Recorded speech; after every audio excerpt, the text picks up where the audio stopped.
What's up with it, everybody? It's your man Moyo B. And Nicole. Well, back at those small reaction videos. Simple history, man. He did a video on Rasputin, the man who wouldn't die. He's a pretty cool character from Russia. Say he wouldn't die. Strange stories, man. I don't really know too much about him. I don't remember everything, but this is like one of those. When I was in high school, we had a really awesome European history teacher. Oh, okay. And he told like great stories. Yeah. So you remember, and I remember a lot. I remember Rasputin. Definitely some strange stories, so we're finna check it out and see what this guy's all about. Rasputin, the man who wouldn't die. December 30th, 1916. Grigory Efimovich Rasputin was born on January 21st, 1869 in Siberia, Russia, to a peasant family and led a simple life until he reached the age of 28, when it's alleged that he had a religious awakening during a pilgrimage and after that became a wandering, self-proclaimed holy man. Throughout Rasputin's life, there were constant rumors of him being involved in debauchery, drunkenness, womanizing, strange occult rituals, and belonging to a mysterious cult. But despite all this, by 1906, Rasputin was a popular high society figure in St. Petersburg and had become friends with Tsar Nicholas II and his family. By now, he had become known simply as Rasputin, and the Tsar's wife, Queen Alexandra, increasingly saw him as a prophet and a visionary who could heal her hemophiliac son, Alexei. Over the next 10 years, Rasputin's influence over the royal family and their political decisions grew and grew. This caused much resentment amongst the Russian people and politicians. There were attempts to curtail his power, and there was even an assassination attempt. For on July 12, 1914, a 33-year-old deeply religious peasant woman called Chonya Guseva stabbed Rasputin in the stomach while he was visiting his home village of Pokrovskoy. Rasputin was seriously wounded and nearly died.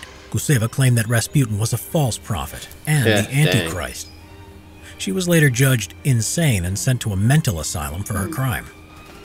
World War I was going badly for Russia due to poor leadership and logistical problems. By December 1916, its armed forces were on the brink of collapse. During this time, both Rasputin and the royal family had become incredibly unpopular. Many feared that Rasputin's influence over the royal family was seriously affecting the war effort. So a group of nobles and politicians plotted to kill him. This was led by Prince Felix Yusupov and his young friend Grand Duke Dmitry Pavlovich.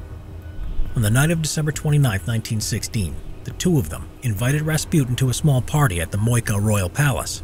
What happened next is open to debate, as much of it has become hearsay, sensationalism, half-truths, and urban legend, as Rasputin was always seen by the public as a mysterious figure, and his death soon became a tale of his mystic, almost superhuman powers. The popular account about his death is that waiting for him at the palace were Prince Felix Yusupov and Grand Duke Dmitry Pavlovich, while upstairs were several co-conspirators, including the renowned opposition politician Vladimir Purishkevich. Once at the palace, Prince Yusupov offered Rasputin tea and cakes that had been laced with enough cyanide to kill 3 or 4 men.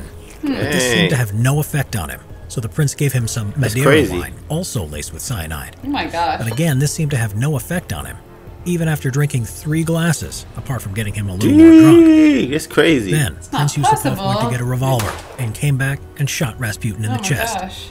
Rasputin promptly collapsed on the floor and seemed to be dead. Prince Yusupov then left the palace with the other co-conspirators, one of whom was wearing Rasputin's hat and coat, in the hope that it would give the impression that Rasputin had left the palace to return home. A short while later, the princes returned to the palace, and much to his surprise, the supposedly dead Rasputin leapt up and attacked them. Then Rasputin staggered into the palace courtyard, where it is said he was shot 2 more times.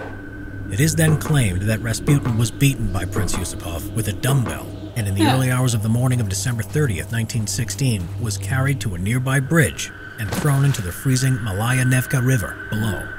It is said that Rasputin was last seen very much alive, thrashing about in the freezing cold water as he floated downriver, clinging to a lump of ice. 2 days later, on January 1st, 1917, Rasputin's dead body was found under the ice-covered river, approximately 650 feet downstream from the bridge. Some of the details of his murder may have been untrue or exaggerated, but what we do know for certain comes from the official autopsy carried out on Rasputin's body. We know that Rasputin had been shot 3 times, and one of those shots was in the forehead at very close range, and was the cause of his death. That the coroner could find no trace of any poison anywhere in his body. He also concluded that Rasputin was most likely dead when his body was dropped into the river. Huh. There were also deep cuts and bruising on his body, but they were not believed to be from a beating as commonly claimed, but to have been done post-mortem when Rasputin's body was dumped into the river through a fishing hole that had been carved into the iced-over river. Prince Felix Yusupov and Grand Duke Dmitry Pavlovich's role in Rasputin's murder was quickly discovered. Queen Alexandra was so angered by the murder that she wanted both of them shot straight away by firing squad without trial. Firing squad, that's But instead, crazy. Prince Yusupov was exiled to his country estate, and Archduke Pavlovich was sent to serve in a Russian army garrison in Persia. As for Rasputin, he was buried on January 2nd, 1917, the day after his body was discovered, at a small local church in a ceremony attended by the royal family and a few close friends. Shortly afterwards, the Russian Revolution occurred. Tsar Nicholas II was forced to abdicate, bringing an end to the Russian Empire. Hey, that's crazy, man. It took him a while to die, man, but that's all different, like, accounts. Yeah. I learned The more autopsy parts said he of did that. get shot 3 times and point blank killed him, which would have killed anybody. I feel like the only thing I really remember is him being dumped in the river. At least from that story. Oh, that's it. I think I learned more, like, history stories of, like, him and the Tsar, though. Like, his, role in that. Yeah, I guess some people over there looked at him as a prophet, And one lady stabbed him, said, "You a false prophet, you the Antichrist." They ended up taking her to a Satan asylum. Yeah. I mean, he sounds like he was a weird dude. Yeah, he do kind of sound like he and was always weird. kind of prophesying, Yeah. even though he obviously isn't some, like, god. Yeah. I don't know.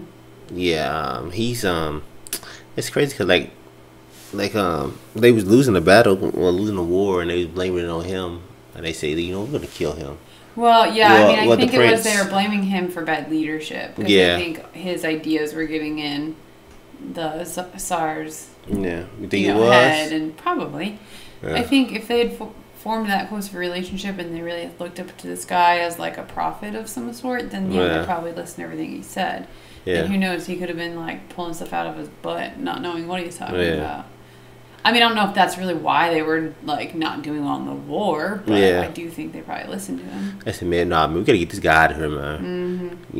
Put all that poison. But they said the autopsy didn't find no traces of poison. Yeah, well, they said that there is a lot of like hearsay in that death Yeah. story, so Kind of saying, like, what the it's heck? probably one of those like folklores that's been passed down for Yeah. a century now. So who knows what really happened, kind of thing.